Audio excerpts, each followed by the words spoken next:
The Creator was a film that they first previewed back in April at CinemaCon, and it has now come out in theaters. And listen, there's no other way to put it. You can't sugarcoat it. It completely flopped.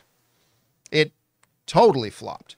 Now, on the positive side for The Creator, they made it for a ridiculously low budget, $80 million. For a movie that looks 5 times as expensive as Fast X did, but Fast X cost $350 million to make. Absolutely remarkable. And you know what?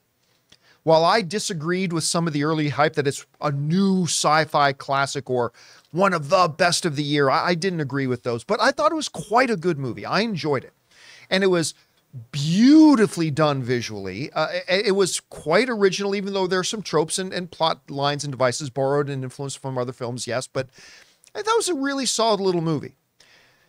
You guys will remember that I said when the last trailer came out, I said, look, I'm on board with this movie now, but no one's going to go see it.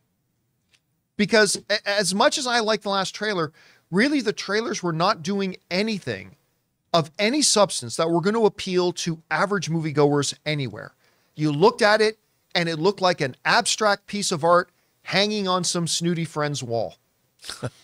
You know, it didn't connect with anybody, didn't really appeal to many people in the general movie going on. So a lot of cinephiles got kind of excited about it, but you know, cinephiles don't make up the big lion's share of the box office, folks. We just don't.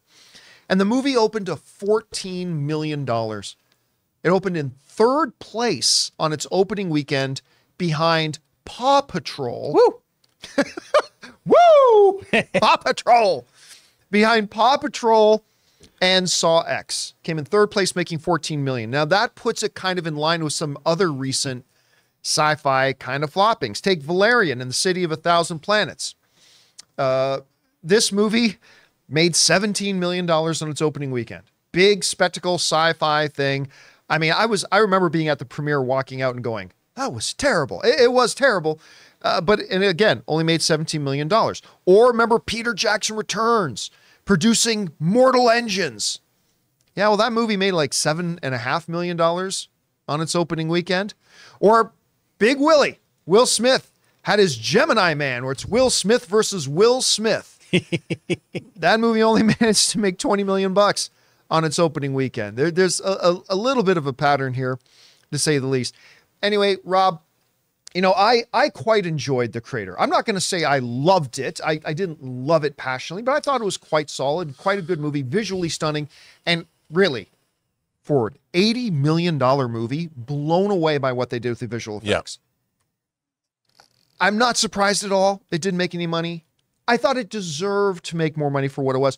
Guys, we want to take a second to thank a sponsor of today's video, Mint Mobile. Signing your life away to a big wireless provider is kind of like being trapped on a roller coaster from hell. Sure, it looks like fun at first. They probably even threw in a free phone, but now you can't get off. Month after month of insane bills and unexpected thrills, like overages and surprise fees. If that sounds like your current big wireless plan, it's time to get off the ride with Mint Mobile. For a limited time, wireless plans from Mint Mobile are just $15 a month. That's unlimited talk, text, and data for just $15 a month. You guys know before I came to Mint Mobile, I was paying triple what I am paying now on the standard big wireless plan, and I will never go back. All plans come with unlimited talk, text, and high-speed data delivered on the nation's largest 5G network. Use your own phone with any Mint Mobile plan and bring your phone number along with all your existing contacts. To get your new unlimited wireless plan for just $15 a month and get the plan shipped right to your door for free, go to mintmobile.com/Campea. That's mintmobile.com/Campea. Cut your wireless bill to just $15 a month at mintmobile.com/Campea.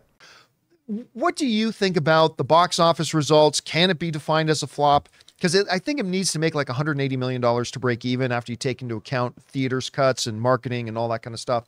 And what did you think of the movie overall? Well, first of all, I've seen the movie twice, and I quite enjoyed it. I thought it was good, but it was not great for me. And I took Elizabeth to it yesterday, and she really loved it. But I realized when I was sitting there the second time I saw it, like you said in your review, it's beautifully done. But you know what it's missing? The tone of the movie for me, having seen it twice, is very monotone. Oh, I thought you were going to say dinosaurs. No, ninjas. It was very monotone. Like it started out with a certain like, okay, we're going on a mission, but that mission never seemed very urgent, even though they broke into this base and there's all this Sturm and Drang that's happening. What it really needed was it needed Roy Batty to come out at the end, like in Blade Runner, and say, I've seen things you people wouldn't believe. You know, it never, like you cry because there's a kid involved, but I never felt it. I didn't feel, and I think another thing that the movie didn't do was it didn't really have much opining on what does our future coexisting with AI mean. Well, to take that a little bit further, one of the things that I said coming out of it was this movie isn't really even about AI. It's really not about AI. AI is actually just a metaphor for our own human conditions and the right, problems we create for ourselves. Yeah, and you could call the AI could have been immigrants. Yes. You could have. Yes. And for me, it really didn't have anything. Great science fiction tries to make sense of our confused state of knowledge, to paraphrase Brian Aldiss, in our technologically advanced state. What does it all mean? And this movie didn't offer any. It gave us a bunch of sci-fi stuff happening, but it didn't offer any insight, really, that we haven't already received from a bunch of other things. And I think the other thing that killed it was the title. I understand why it was called The Creator, the most generic. Not a good title. It's a title. There's a movie called Creator from the 80s that starred like Vincent Spano and Virginia Madsen and Peter O'Toole that not many people remember. But I'm like, what does this mean? And even the title doesn't refer back to anything necessarily philosophically. It's a plot point, but it really doesn't mean anything. Remember when I said that the trailers kind of made it look like an abstract painting hanging on your snobby friend's wall? The title did that too. Absolutely. Like, this is an art piece. But I will say this. I'll tell you the one thing that I was sitting there thinking the entire time.